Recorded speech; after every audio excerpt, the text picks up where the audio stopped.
जय हिंद। आज हम लोग वेब ऑप्टिक्स में एक बहुत ही बढ़िया डेरिवेशन करेंगे जो कि होगा हाइजेंस प्रिंसिपल का लॉ ऑफ रिफ्रैक्शन और लॉ ऑफ रिफ्लेक्शन। ये दोनों डेरिवेशन बहुत ही इंपॉर्टेंट है एग्जाम के व्यू से। आप एक डेरिवेशन समझ जाइए, दूसरा डेरिवेशन आपको प्रॉब्लम नहीं होंगे, है ना। तो चलिए हेडिंग बनाएंगे आप, और हेडिंग होगा law of refraction, law of refraction on the basis of Huygens principle।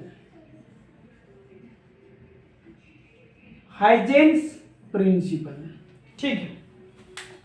Law of refraction on the basis of Huygens principle. एक बार हम लोग लॉ ऑफ रिफ्रैक्शन पढ़ेंगे और फिर पढ़ेंगे हम लोग लॉ ऑफ रिफ्लेक्शन। देखिए, जब आप रिफ्रैक्शन पढ़े होंगे तो रिफ्रैक्शन ऑफ लाइट में जब आपके इसके लॉ लिखाए गए होंगे तो सेकेंड लॉ में आपने लिखा होगा μ1 sin I is equal to μ2 sin R। लेकिन जब आप रिफ्लेक्शन पढ़े होंगे तो रिफ्लेक्शन में आपने सेकेंड वाले जो लॉ लिखा होगा उसमें ये कहा होगा कि जो एंगल आई होंगे वही एंगल आर होंगे, यानी angle of incidence is equal to angle of reflection. तो हम लोग बात यहाँ पे जो कर रहे हैं वो रिफ्रैक्शन की करने जा रहे हैं। तो रिफ्रैक्शन में हम लोग ये प्रूव करेंगे μ1 sin I is equal to μ2 sin R, है ना। चलिए देखिएगा, मान लीजिए कि यहां पे ये कोई सरफेस है, रिफ्रैक्शन है तो लाइट का मीडियम चेंज होंगे, लाइट का मीडियम बदलेंगे। तो मान लीजिए मैंने एक लाइट को इंसिडेंट करा, लाइट एक नहीं, लाइट को हमने दो इंसिडेंट किया। लाइट इंसिडेंट हुए हैं तो लाइट रिफ्लेक्टेड भी होगा। क्या बात है, समझ में आ रहे है। और यहां पे मेरे क्या बनेंगे, नॉर्मल। यहां पे मेरे क्या बनेंगे, नॉर्मल। यहां भी क्या बनेगा, नॉर्मल। क्योंकि ये लाइट इंसिडेंट हुआ है, इंसिडेंट रे ऑफ लाइट है, तो ये एंगल क्या बनेगा, आई। ये एंगल आई। ये लाइट रिफ्रैक्टेड है इसलिए ये एंगल क्या होगा, आर। क्या बातें समझ में आ रही है आपको। अब यहां से एक प्लेन वेव फ्रंट ड्रॉ करेंगे जो इंसिडेंट रे ऑफ लाइट के परपेंडिकुलर होंगे, जो इंसिडेंट रे ऑफ लाइट के क्या होंगे, परपेंडिकुलर। ये मैंने क्यों ड्रॉ करा वो आपको हम बातें बता देंगे। यहां से भी आप एक प्लेन वेव फ्रंट ड्रॉ कीजिए जो रिफ्लेक्टेड रे ऑफ लाइट के परपेंडिकुलर होंगे। क्या बातें समझ में आ रहे हैं। इस पॉइंट को ए मानते हैं, इस पॉइंट को बी, इस पॉइंट को सी और इस पॉइंट को डी।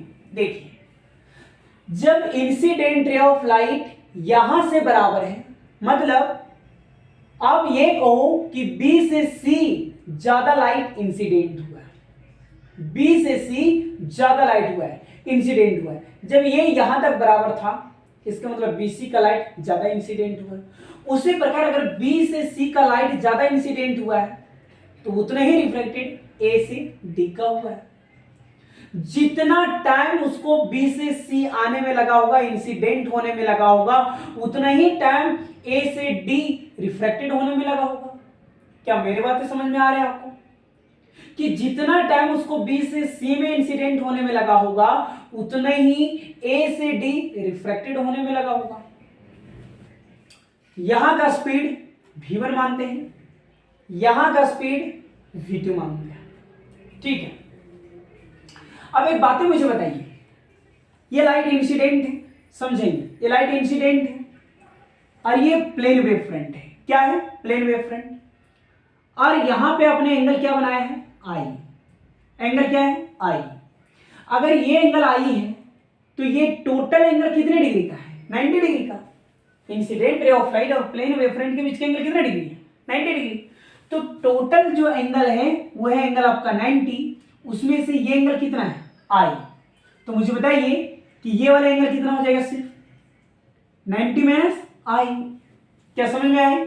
ये एंगल आई, टोटल पूरा 90, तो ये वाले जो एंगल बनेंगे वो क्या बनेंगे, 90 माइनस आई। यानी ये वाले जो एंगल होंगे ये हो जाएंगे 90 माइनस आई। क्या इतना बात है आपको समझ में आया? अब और देखिए, और देखिएगा, अगर ये एंगल आई है, ये एंगल आई है, और टोटल अगर पूरा 90 था यहां तक, और ये आई है, तो ये 90 माइनस आई हो जाएगा। अब एक बात बताइए कि नॉर्मल जो होता है वो सरफेस पे कितने डिग्री एंगल बनाता है, 90 डिग्री। नॉर्मल सरफेस पे एंगल कितने डिग्री बनाता है, 90 डिग्री। तो ये एंगल कितना है, आई। तो यहां पे अगर इसकी टोटल एंगल की बात करें तो ये कितना बनेगा, ये टोटल कितना होगा, 90। ये टोटल 90, उसमें से ये एंगल पहले से कितना है, 90 माइनस आई, और टोटल कितना हो जाएगा, नॉर्मल से सरफेस तक, नॉर्मल से सरफेस तक का एंगल कितना है, टोटल 90, उसमें इसी एंगल पहले से कितना है, 90 माइनस आई, तो टोटल है 90, उसमें से पहले है 90 माइनस आई, तो 90 माइनस 90 प्लस आई, तो 90 से 90 खत्म। यानी ये जो एंगल बचे, ये जो एंगल होंगे सिर्फ ये एंगल क्या हो जाएंगे, आई। क्या इतना बात आपको समझ में आए? अब अगर ये एंगल आई है तो ये एंगल आर है, अगर ये एंगल 90 माइनस आई है तो ये होगा 90 माइनस आर। अगर ये एंगल आई हुआ तो ये एंगल क्या हो जाएंगे, आर। क्या इतना बात आपको समझ में आए? अब सिंपल ऐसे भी बना सकते हो, देखिए ये बातें हमको समझाना था कि ये एंगल आई ही होगा और ये एंगल आर ही होगा। बातें समझ में आ रहे हैं? जैसे एक बार और देख लीजिए, ये सरफेस हो गए, ये लाइट को आपने क्या करा, इंसिडेंट, ये एंगल क्या होगा, आई, ये एंगल क्या होगा, आर।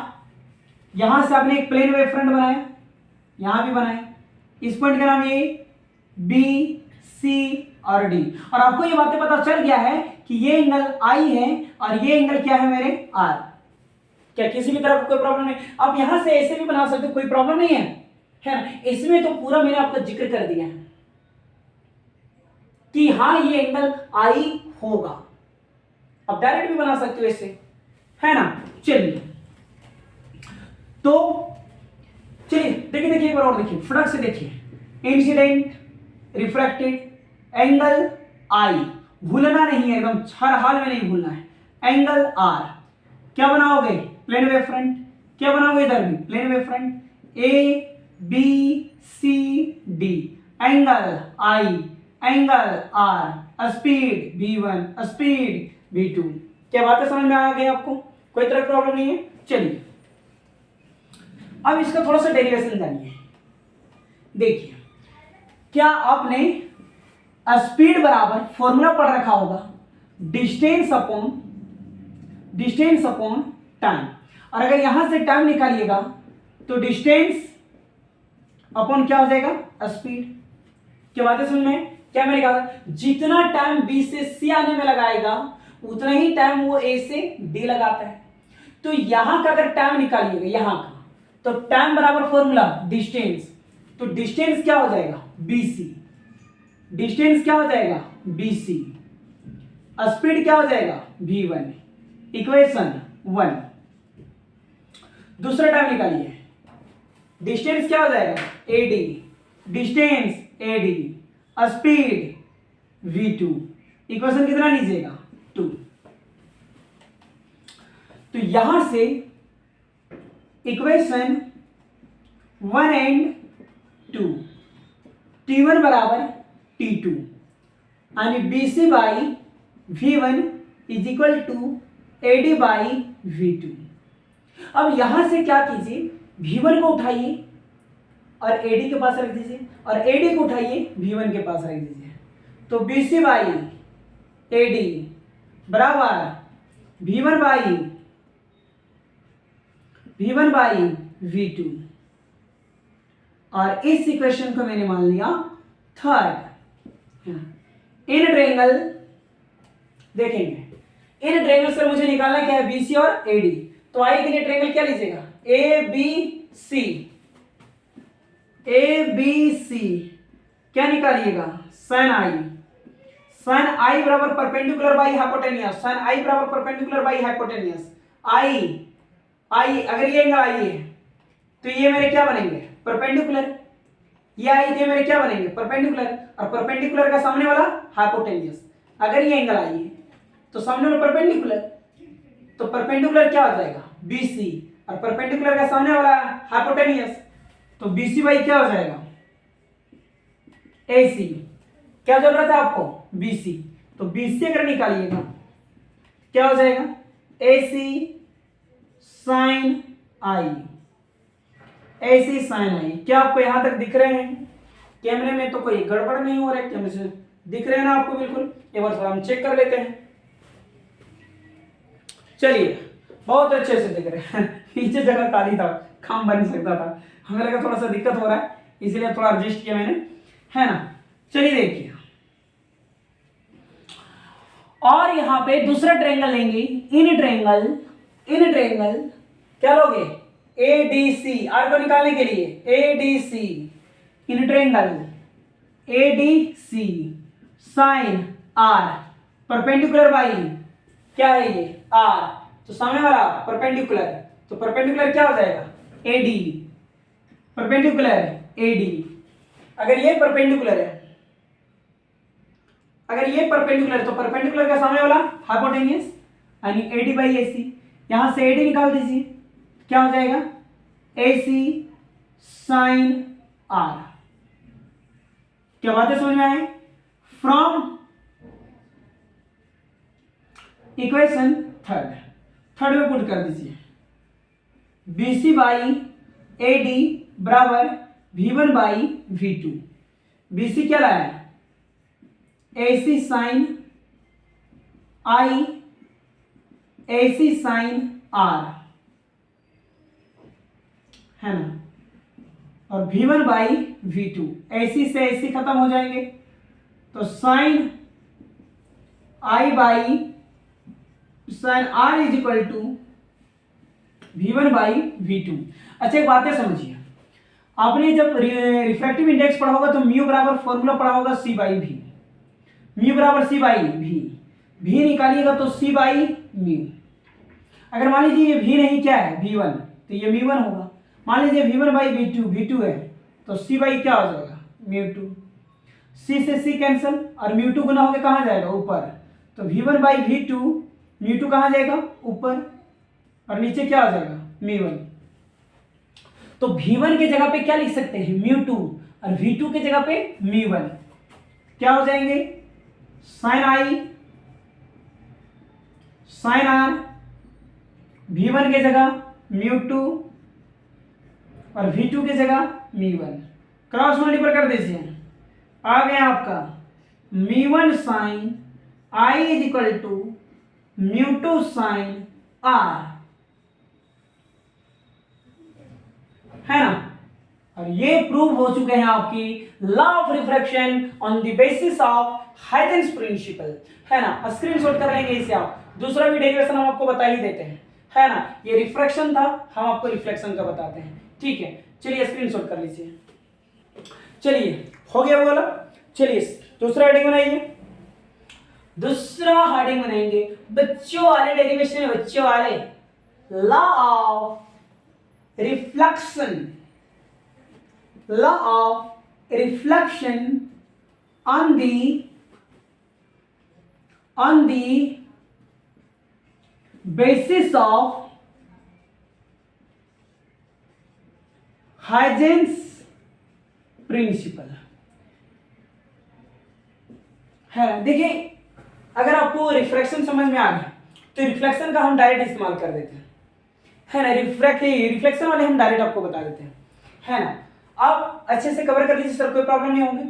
हाँ कभी हमको टाइम मिला तो इससे ये रिफ्लेक्शन वाले हम और आपको विस्तार से बता देंगे, लेकिन एग्जाम बोर्ड के लिए कवर करना तो अभी मेरे बातों को डायरेक्ट समझेंगे, है ना, तुरंत बन जाएंगे। देखिए ये कोई सरफेस हो गया, ध्यान से देखेंगे। यहां से मैंने एक लाइट को इंसिडेंट करा, मान लीजिए उससे मैंने क्या माना x। एक लाइट मैंने और इंसिडेंट किया जिसे मैंने माना y। अब लाइट अगर इंसिडेंट हुए तो लाइट रिफ्लेक्ट भी होंगी, और इसे क्या माना, एक्स डेज। बातें को समझी, लाइट इंसिडेंट हुआ, रिफ्लेक्ट हुआ, लाइट इंसिडेंट हुआ, ए भी रिफ्लेक्ट होगा, और इसे क्या माना मैंने, वाई डेज। क्या कोई प्रॉब्लम हो रही है? यहां पे एंगल बनेंगे, यहां पे एंगल बनेंगे आई, यहां पे एंगल बनेंगे आर। लाइन को बराबर करना होता है, इसलिए यहां से हम लोग एक प्लेन परपेंडिकुलर बनाते हैं, प्लेन परपेंडिकुलर, है ना, या ये होगी प्लेन वेव फ्रंट। ठीक है, नाम रखा ए, नाम रखा बी, और नाम रखा सी। क्या बातें समझ में आ रहे हैं आपको? अच्छा, जो मैंने प्लेन वेव फ्रंट बनाया वो मैंने इंसिडेंट भी बनाया है, देख सकते हो आप, आपको सर ट्रायंगल नजर आ रहे होंगे। अब देखिए ट्रायंगल को देखिए, इन ट्रायंगल ए बी सी, क्या आपको ट्रायंगल नजर आ रहे हैं? ये ट्रायंगल किसका हो जाएगा, इंसिडेंट का, इंसिडेंट का। तो आपने प्लेन वेव फ्रंट इसलिए बनाया ताकि आप ये दोनों लाइन को बराबर कर सको, दोनों लाइन को बराबर कर सको। यानी फिर से वही कहानी में, अगर ए से बी अगर ये बराबर है तो बी से सी, ए भी लाइट ज्यादा इंसिडेंट हुए, बी से सी लाइट ज्यादा इंसिडेंट हुए। अब यहां पे देखिए, यहां से भी आप एक प्लेन परपेंडिकुलर ड्रॉ कीजिए, या प्लेन वेव फ्रंट कहो, मैं बार बार गलतियां से प्लेन परपेंडिकुलर कर दूं, plane wave front, plane wave front. क्या बातें को समझ में आ रहे हैं आपको? यहां भी एक प्लेन वेव फ्रंट बनाया, और इस पॉइंट को मैंने क्या माना, डी। अगर सी से डी ये लाइट रिफ्लेक्टेड यहां से बराबर था ही, इसका मतलब ए से डी ज्यादा रिफ्लेक्ट हुआ। क्या ये भी आपको ट्रायंगल नजर आ रहे हैं? देखिए ये ट्रायंगल किसका है, रिफ्लेक्शन का, रिफ्लेक्शन अनियार। क्या ट्रायंगल दिखे आपको? कोई दिक्कत नहीं हो रहा है ना? बात समझ में आया? In triangle A B C incident, तो ये एंगल आई, मैंने आपको अभी कहा कि अभी इसे डायरेक्ट समझिए, ये एंगल आई, ये एंगल, ये वाला ए बी सी इंसिडेंट में आई, ए डी सी ये वाला एंगल ऑफ रिफ्लेक्शन यानी आर। क्या बातें समझ में आ गई आपको? किसी तरह की कोई प्रॉब्लम नहीं है? नहीं ना? ट्रायंगल इंसिडेंट का ट्रायंगल अच्छे से दिख रहे होंगे, ए बी सी, रिफ्लेक्शन का भी दिख रहा होगा, A D C, incident I, reflection R, है ना?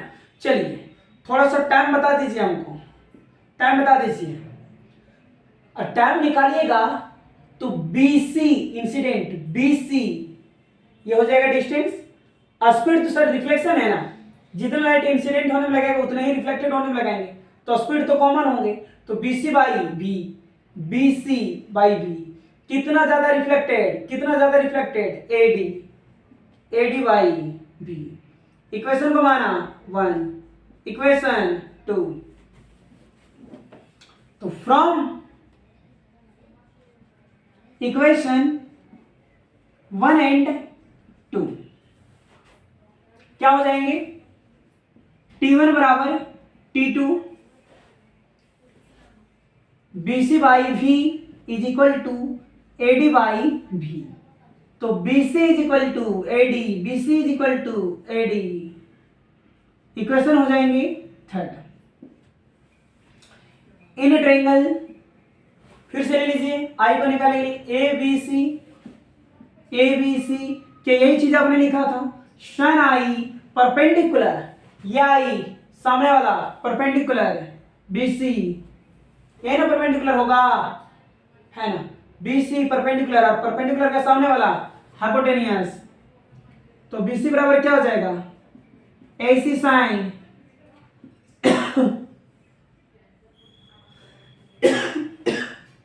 देखिए इन ट्रायंगल, दूसरा आर का लीजिए, ADC, ADC sine R, sine R, अगर ये आर तो सामने वाला परपेंडिकुलर, ये बनेंगे परपेंडिकुलर, परपेंडिकुलर क्या हो जाएगा, AD, और परपेंडिकुलर के सामने वाला हाइपोटेनियस AC, क्या निकालिएगा, AD बराबर AC साइन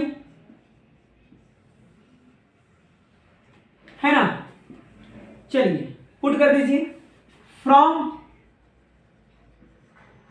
इक्वेशन थर्ड क्या है, BC is equal to AD, BC BC BC क्या है, AC sine I is equal to AC sine R, AC से AC खत्म, तो sine I is equal to sine R, ऐसे ना साइन को अब नीचे भी ले जाके काट सकते हैं या इनवर्स में भी ले करके काट सकते हैं, तो अब यहां से सीधा लिख सकते हैं angle of incidence is equal to angle of reflection. क्या रिफ्लेक्शन यही तो था कि जो एंगल आई होते हैं वही एंगल क्या होते हैं, आर, है ना। चलिए, तो वेव ऑप्टिक्स में वेव फ्रंट क्या होते हैं, हाइजेंस प्रिंसिपल क्या होते हैं। हाइजेंस प्रिंसिपल का हमने आपको दो चीजें और बता दी, लॉ ऑफ रिफ्लेक्शन और लॉ ऑफ रिफ्रैक्शन। बाकी के सारे वीडियो आपको अपलोडेड मिलते रहेंगे। हाँ, मैंने कहा था कि बहुत जल्द आपको रे ऑप्टिक्स का एक वीडियो अपलोड कर दिए जाएंगे, कुछ इंपॉर्टेंट टॉपिक भी आपको बता दिए जाएंगे, और लास्ट दिसंबर तक लगभग सारे चैप्टर का इंपॉर्टेंट भी मैं आपको बता दूंगा और सारे का ऑब्जेक्टिव में क्लियर करवा दूंगा आपको, है ना। तो कोशिश कीजिए कि हर दिन जो वीडियो अपलोडेड होंगे उससे आप अच्छे से पढ़िए, अच्छे से नोट्स कीजिए, किसी भी तरह का कोई प्रॉब्लम नहीं होंगे। तो मिलते हैं नेक्स्ट वीडियो में, तब तक के लिए जय हिंद।